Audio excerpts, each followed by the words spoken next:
Hi Year 5, back again for some more science. Last week we were looking at separating mixtures. Today we will probably look a little bit about separating mixtures, but we're going to be moving our learning forward as well to be thinking more about reversible changes.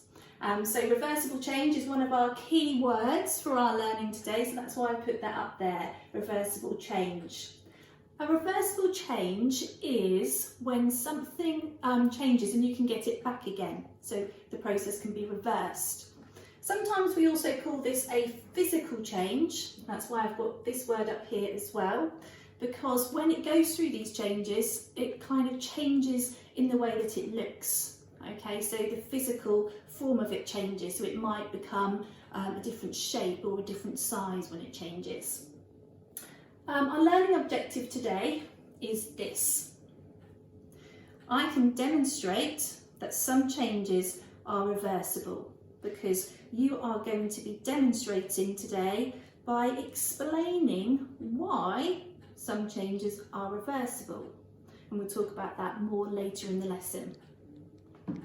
I've got an example here just to begin with of a reversible change. So I've got some butter and I melted that butter. You can see that this butter is a solid, and I melted the butter, and then I put that melted butter in the freezer.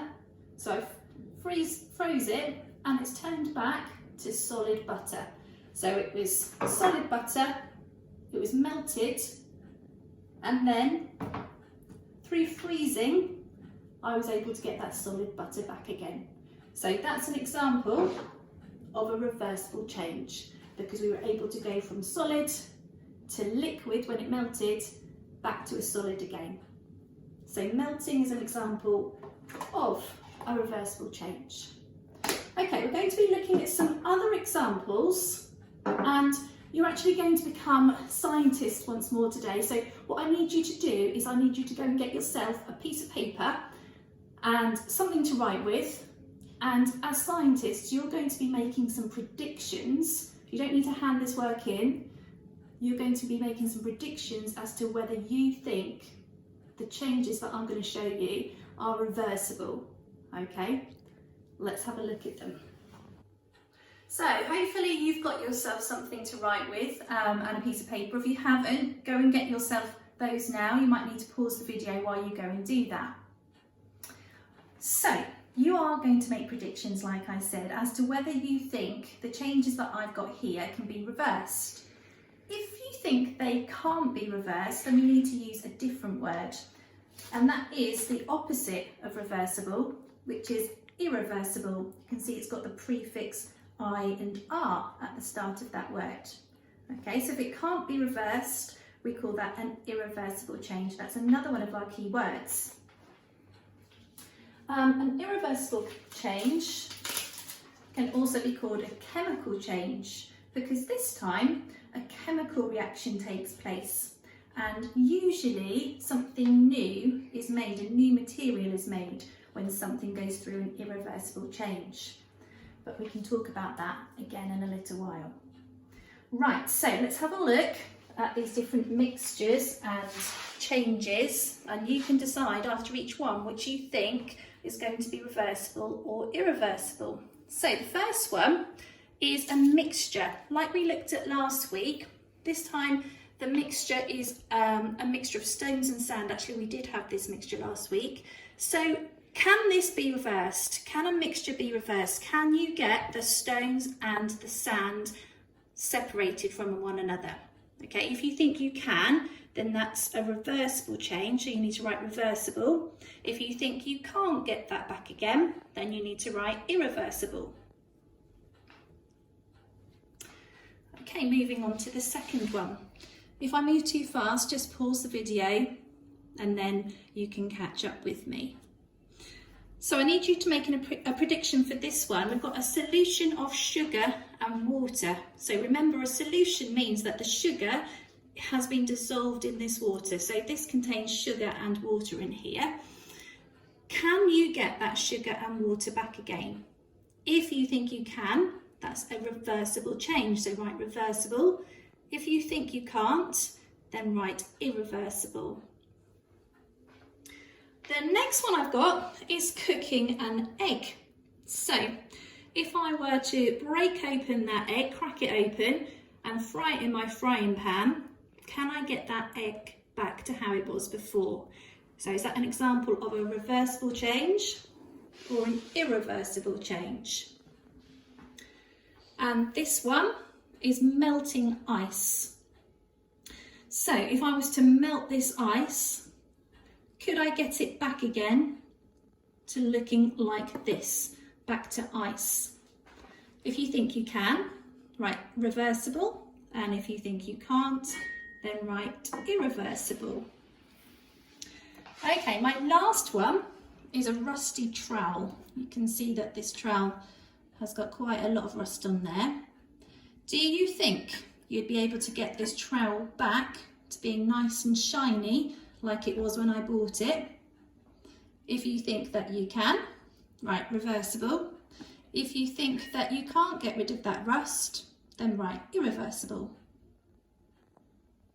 Now we'll see if your predictions are right. So let's go through the first one, a mixture of stones and sand. If you did the activity last week in science, hopefully you will remember that you can use a sieve to separate a mixture of stones and sand. So that means we can get both of those things back to how they were before, and it's an example of a reversible change. Okay, the next one, a solution of sugar and water. Remember that if something is dissolved, it means that you can get it back again. So you can get this back again, you can get the sugar back again by evaporating off the water. And you can get the water back again actually as well. We haven't really talked about that, through condensation. So dissolving is an example of a reversible change. Okay, our next one is cooking an egg. This is an example, I wonder if you got this right, of an irreversible change. Let's see why. I'm going to crack the egg open. If I can get my hold to light. I'm going to crack the egg open. And I'm going to pop that in the frying pan, add a bit more heat, and we should start to see the egg changing. The liquid part of this is transparent and it will change white in colour.